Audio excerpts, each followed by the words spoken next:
নমস্কাৰ প্ৰিয় দৰ্শক, আপোনালোক সকলোকে পুনৰ এবাৰ আন্তৰিক স্বাগতম জনাইছো আমাৰ এই চেনেলটোৰ এটা নতুন ভিডিঅ'লৈ। আজিৰ এই ভিডিঅ'টোৰ জৰিয়তে আপোনালোকৰ লগত আলোচনা কৰিম কালিলৈ বছৰৰ যিহেতু প্ৰথম শনিবাৰ, আপুনি প্ৰথম শনিবাৰৰ দিনটোত কি কাম কৰিব, কি কাম নকৰিব, লগতে কালিলৈ দিনটোত আপুনি কি বস্তু খোৱাৰ পৰা বিৰত থাকিব। শনিবাৰৰ দিনটো যিহেতু শনি ভগৱানৰ নামত শাস্ত্ৰত উৎসৰ্গা কৰা হয়, সেইবাবে এই শনিবাৰৰ দিনটোত আপুনি যদি আপোনাৰ লগত শনিৰ কিবা বাধা বিঘিনি আছে বা শনিৰ দোষ আছে, তেন্তে আপুনি কেনেকৈ পৰিত্ৰাণ পাব পাৰিব, শনিৰ কোপদৃষ্টিৰ পৰা আপুনি বাচিবৰ বাবে কি উপায় কৰিব লাগিব, আজিৰ এই ভিডিঅ'টো আমি তাৰ ওপৰত ভিত্তি কৰিয়েই আপোনালোকৰ বাবে প্ৰস্তুত কৰা হৈছে। গতিকে প্ৰিয় দৰ্শক, আজিৰ এই ভিডিঅ'টো প্ৰতিজন দৰ্শকৰ বাবে খুবেই ইনফৰ্মেটিভ হ'বলৈ গৈ আছে। আজিৰ এই ভিডিঅ'টো যদি আপুনি সম্পূৰ্ণকৈ চাই লয়, তেতিয়া আপুনি শনিৰ দোষৰ পৰা মুক্ত হ'ব পাৰিব আৰু যি আপোনাৰ বাধা হয়, ব্যৱসায়িক ক্ষেত্ৰতেই হওক বা শিক্ষাৰ ক্ষেত্ৰতেই হওক বা চাকৰিৰ ক্ষেত্ৰতেই হওক, যি ঘৰত বাধা বিঘিনি হয়, সেই সকলো বাধাৰ পৰা আপুনি মুক্ত হ'ব পাৰিব। শনি দেৱতাক কোৱা হয় ন্যায়ৰ দেৱতা। শনি ভগৱানৰ যদি জীৱনত দোষ থাকে, তেতিয়া এজন ব্যক্তিয়ে বহু কষ্ট কৰিও, বহু পৰিশ্ৰম কৰিও জীৱনত উন্নতি হ'ব নোৱাৰে। সেইবাবে শনিদেৱক সন্তুষ্ট কৰি ৰখাটো অত্যন্ত জৰুৰী। ধৰ্মশাস্ত্ৰত ইয়াৰ বিষয়ে কোৱা হৈছে ধুনীয়াকৈ। আপুনি যদি শাস্ত্ৰৰ অনুযায়ী এই কথাসমূহ জানি লয় আৰু আপুনি যদি শনিবাৰৰ দিনটোত, বিশেষকৈ বছৰৰ প্ৰথম শনিবাৰৰ দিনটোত যদি আপুনি এই উপায়টো কৰে, তেতিয়া আপুনি শনি ভগৱানক সন্তুষ্ট কৰিবলৈ সক্ষম হ'ব পাৰিব। সেইবাবে আজিৰ ভিডিঅ'টো আপুনি ভুলতো কেতিয়াও আধৰুৱা নকৰিব। ভিডিঅ'টোৰ মূল বিষয়বস্তুলৈ আগবঢ়াৰ পূৰ্বে আপোনালোকে কমেণ্ট ছেকশ্যনলৈ গৈ ভক্তি মনেৰে শনি দেৱতাৰ নাম অৱশ্যেই স্মৰণ কৰিব। লগতে শনি ভগৱানৰ দোষৰ পৰা, শনি ভগৱানৰ কোপদৃষ্টিৰ পৰা আপুনিও সকাহ পাবৰ বাবে এই ভিডিঅ'টোত আপুনি ভক্তি মনেৰে এটা লাইক কৰিব। লগতে আপুনি যদি প্ৰথমবাৰৰ বাবে আমাৰ এই চেনেলটোত ভিজিট কৰিছে, তেন্তে আমাৰ এই চেনেলটো ছাবস্ক্ৰাইব কৰি ছাইডত থকা বেল আইকনটো অল কৰি ৰাখিব, যাতে প্ৰতিদিনে আপুনি এটা নতুন জ্ঞানবৰ্ধক কথা জানিব পাৰে, আপুনি জীৱনত উন্নতি হ'ব পাৰে। আপুনি আমাৰ চেনেলটোৰ জৰিয়তে প্ৰতিদিনে এটা নতুন কথা জানিব পাৰিব। সেইবাবে প্ৰতিজন ব্যক্তিয়ে এই চেনেলটো ছাবস্ক্ৰাইব কৰি ৰাখিবৰ বাবে একেবাৰে নাপাহৰিব। সনাতন ধৰ্মক শনি দেৱতাক ন্যায়ৰ দেৱতা বুলি কোৱা হয়। যিজন ব্যক্তিয়ে ভাল কৰ্ম কৰিব জীৱনত, সেইজন ব্যক্তিয়ে শনি দেৱতাৰ পৰম কৃপা দৃষ্টি লাভ কৰি সেইজন ব্যক্তিয়ে ভাল ফল পায় আৰু শনি দেৱতায়ো তেওঁলোকক ভাল ফল প্ৰদান কৰে। আৰু যিসকল ব্যক্তিয়ে বেয়া কৰ্ম কৰে, সেইসকল ব্যক্তিক শনি ভগৱানে লগালগ ফল দিয়ে। সেইসকল ব্যক্তিয়ে শনিৰ দোষত আবদ্ধ হৈ যিকোনো কাম সম্পূৰ্ণ কৰিব নোৱাৰে। শনিৰ দোষত অৰ্থাৎ শনিৰ কোপদৃষ্টিত তেওঁলোকে কেতিয়াও উন্নতি হ'ব নোৱাৰে। লাহে লাহে তেওঁলোক ধ্বংসৰ পথলৈ যাবলগীয়া হয়। ধন টকা পইচাৰ অভাৱৰ পৰা ধৰি বহুতো সমস্যাৰ সন্মুখীন হ'বলগীয়া হয়। সেইবাবে আপুনি এই উপায়টো বছৰৰ প্ৰথম শনিবাৰে কৰক আৰু আপুনি এই শনিবাৰৰ দিনটোত এই বস্তুটো খোৱাৰ পৰা বিৰত থাকক। তেতিয়া আপুনি বহুতো সমস্যাৰ পৰা সকাহ পাব পাৰিব। পৰিয়ালত বিভিন্ন ধৰণৰ বেমাৰ আজাৰ, সমস্যাৰ পৰা আপুনি সকাহ পাব পাৰিব, ৰক্ষা কৰিব পাৰিব আপোনাৰ পৰিয়ালটোক। সেইবাবে আপুনি এই দিনটোত অৰ্থাৎ শনিবাৰৰ দিনটোত আপুনি কেতিয়াও নাখাব এই এটা বস্তু। তেন্তে আহক আমি কি কাম কৰিব লাগে, কি কাম কৰিব নালাগে, কি বস্তু আমি খাব নালাগে এই দিনটোত, লগতে শনিৰ কোপদৃষ্টিৰ পৰা ৰক্ষা পাবলৈ কি কৰিব লাগিব, এই সকলোবিলাক কথাৰ মাজলৈ আমি আগবাঢ়ো। প্ৰিয় দৰ্শক, প্ৰথমতেই আহক জানো শনি দেৱতাৰ প্ৰকোপৰ পৰা বাচিবলৈ কি কৰিব লাগে। শনিৰ প্ৰকোপৰ পৰা বাচিবলৈ কিছুমান বস্তুৰ পৰা দূৰত থকাটো অত্যন্ত ভাল, কাৰণ এইবোৰ বস্তুৱে শনি দেৱতাক দুৰ্বল কৰি তোলে। শনি দুৰ্বল হ'লে জীৱনত দুখেৰে ভৰি পৰে, বহুতো সমস্যাৰ সন্মুখীন হ'বলগীয়া হয়। শনি দেৱতাৰ প্ৰকোপৰ বিষয়ে সকলোৱে জানি লোৱাটো জৰুৰী, কাৰণ জীৱনত ধ্বংস হ'বলৈ বেছি সময় নালাগে শনি দেৱতাৰ কুদৃষ্টি। সেইকাৰণে জ্যোতিষশাস্ত্ৰত শনিৰ কুপ্ৰভাৱৰ পৰা বাচিবৰ বাবে কিছুমান উপায়ৰ বিষয়ে কোৱা হৈছে। ইয়াৰ উপৰিও যিসকল ব্যক্তিৰ শনিত শনি গ্ৰহ দুৰ্বল হৈ থাকে তেওঁলোকৰ শনি গ্ৰহ মজবুত কৰিবলৈ কিছুমান উপায় কৰিব লাগে। মানুহৰ অভ্যাসে শনি গ্ৰহক দুৰ্বল কৰে আৰু মজবুতো কৰি তুলিব পাৰে। যদি ব্যক্তিয়ে এনেকুৱা কিছুমান কাম কৰে যিবোৰ শনি দেৱতাৰ একেবাৰে পচন্দ নহয়, তেতিয়াহ'লে সেই ব্যক্তিজনে জীৱনত সমস্যাৰ সন্মুখীন হোৱাটো নিশ্চিত। সেই ব্যক্তিজন ধ্বংস হোৱাটো নিশ্চিত। সেইবাবে জানি লোৱাটো জৰুৰী প্ৰতিজন ব্যক্তিয়ে এই কামসমূহৰ বিষয়ে।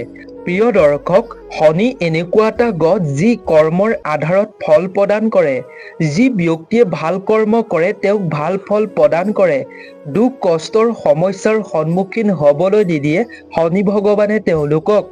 যিসকল ব্যক্তি সহজ সৰল মানুহ হয়, আনহাতে যদি বেয়া কৰ্ম কৰে, শনিত শনিৰ মজবুত স্থিতি হ'লেও বহুত সমস্যাৰ সন্মুখীন হ'বলগীয়া হয় এনে ব্যক্তিসকল। যদি ব্যক্তিয়ে বেয়া আচৰণ কৰে তেতিয়া শনি দুৰ্বল হৈ পৰে আৰু তাৰ প্ৰভাৱ ব্যক্তিজনৰ জীৱনত দেখা পোৱা যায়। তেওঁলোকৰ হ'ব লগা কামো বেয়া হৈ পৰে, আধৰুৱা হৈ পৰে। এটাৰ পিছত এটা তেওঁলোকে বেয়া ফল পাবলৈ আৰম্ভ কৰে। আনকি এনে ব্যক্তিসকলৰ ঘৰত ইলেক্ট্ৰনিক বস্তুসমূহো বাৰে বাৰে বেয়া হৈ থাকে। তেওঁলোকৰ বহুত লোকচানৰ সন্মুখীন হ'ব লগা হয়।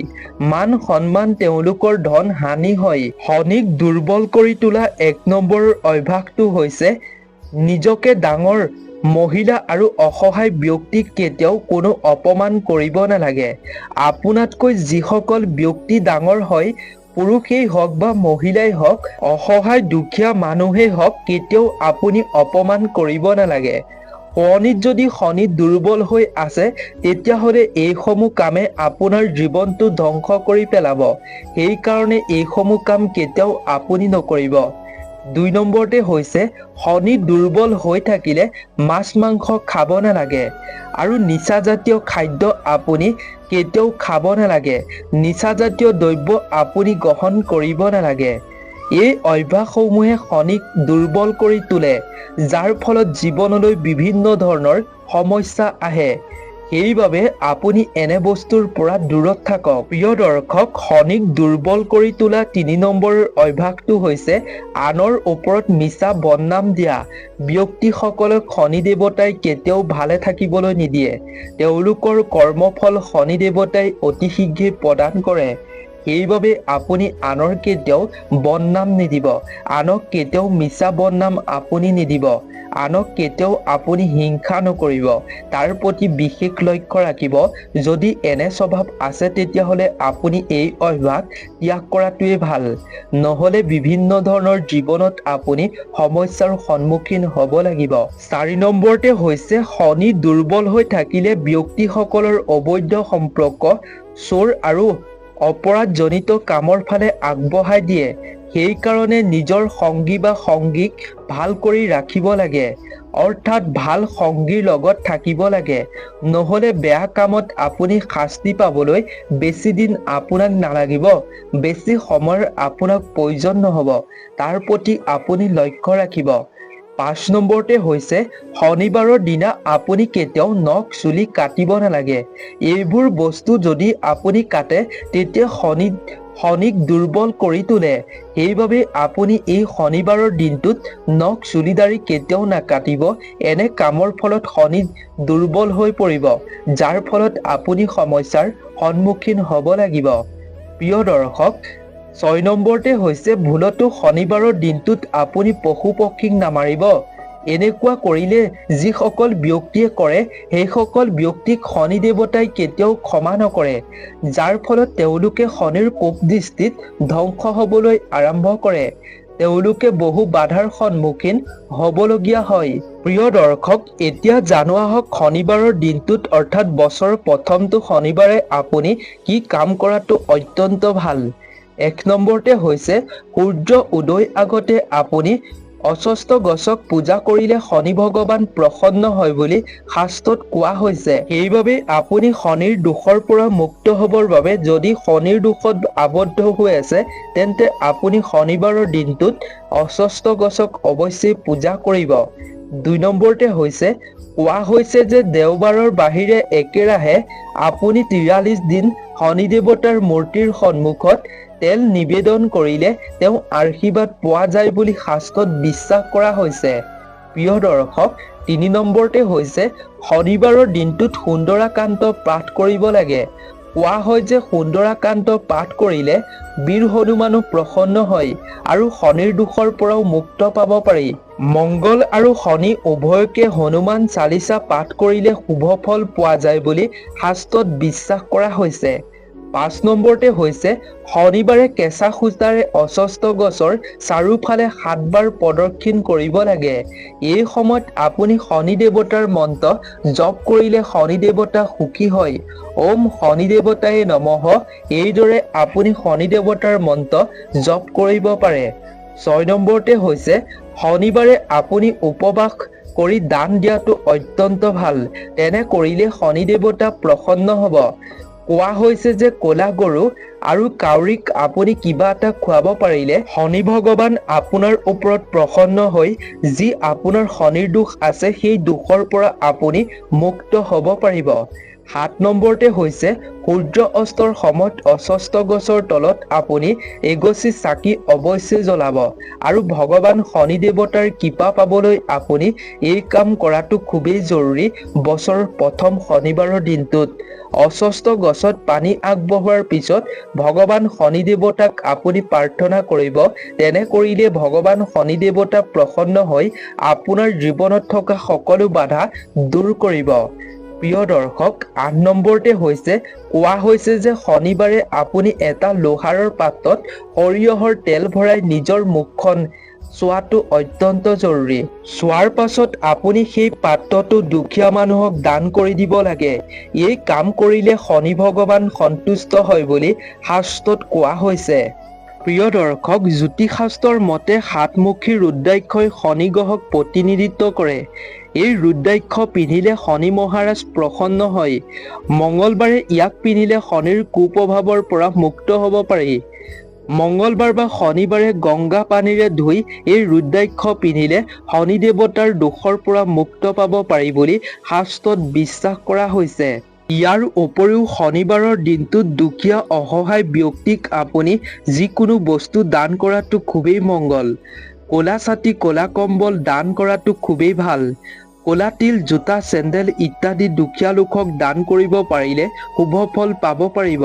কোৱা হৈছে যে শনিবাৰে এই বস্তুসমূহ দান কৰিলে শনিৰ কুপ্ৰভাৱ দূৰ হয়, শনি দেৱতা প্ৰসন্ন হয় আৰু ভক্তৰ সকলো বাধা বিঘিনি দুখ কষ্ট দূৰ কৰে বুলি কোৱা হৈছে শাস্ত্ৰত।